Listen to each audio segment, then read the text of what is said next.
You wore two hats.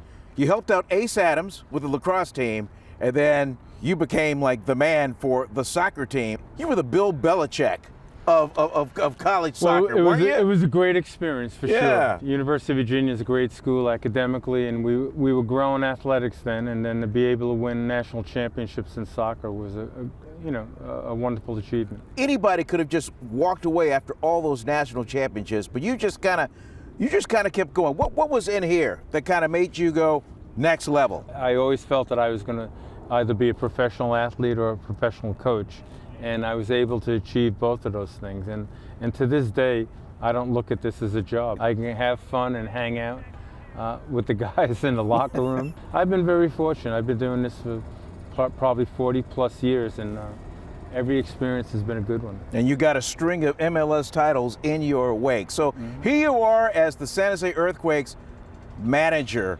Are we starting kind of bare bones? We're not at the bottom of the totem pole, but we have some work to do. But we have some good players. We've been able to bring in some good players to bolster our roster. The returning players here, there's some quality there. They have a good attitude. Ownership has been supportive, so I think everyone's going to see we're going to be making progress this year. Before you walked in, if you played a clip of last year's team, you put it in, you watch it, what do you see? What jumped out? Not being able to hold on to leads, making some mistakes. They gave up, I think, a league record of 78 goals. So you gotta say that defensively, the entire team, didn't have the right mentality, and that's something we'll work on in preseason. And I think we brought in guys that have a history of scoring goals. So there's no reason to believe we can't get some goals this year. And if we improve defensively, we can turn things around pretty quickly.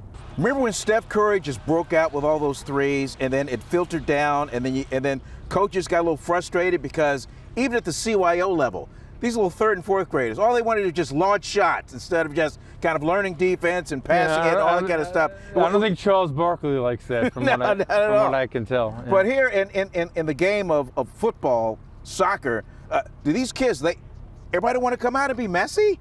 Well, I'm sure a lot of them want to be like Messi, but I'm not sure that's going to happen. Yeah. But it's kind of amazing today how the American player has grown. When I grew up, we saw soccer once a year on television, Wide World of Sports, which you're probably too young to even know. I remember. Today, the thrill of victory and the agony of defeat. Today they have a professional league domestically. They can see the game anywhere around the world, and it helps them develop their minds as soccer players as well, and motivates them. One day we're going to have the player like a Messi. Mm-hmm. We see today Christian Pulisic is a outstanding player in the Italian league, and I think we're going to continue to see that Americans develop in this sport and become among the best players in the world. All right, last one for me. There's a whole lot of soccer fans that are out there, and they're leaning forward, like, oh man, Bruce Arena has arrived. What do you tell them as training camp comes to exhibition games, comes to season, when they come out to PayPal Park? Well, I hope they come out and support us, because one of our goals is to make this community proud of the team. You look good in that jacket, that Quakes jacket. It looks good on you, Coach. Thank you.